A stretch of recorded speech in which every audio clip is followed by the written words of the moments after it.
LYRA stock analysis. This is for tomorrow and onward. So in this 1 minute video, I'm telling you whether Lyra Therapeutics is really a buy or not for me, especially now with 43% up.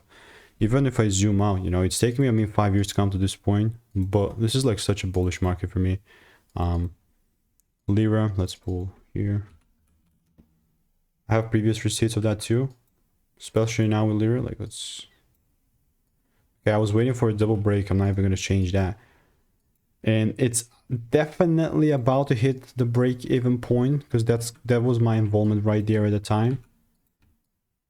My bad.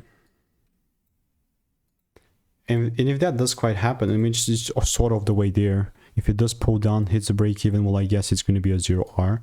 But other than that, I'll definitely continue to keep you updated. Even if break-evens are met, what I'll be waiting for is still to get involved, because I really like this bullish market and range. But if no rules are met, then I guess I'm not going to be taking no trades. But that's why I'm going to keep an eye on this. So if you do want to learn how I'm making 5-10K per month, click the first link in the description and get my free emails.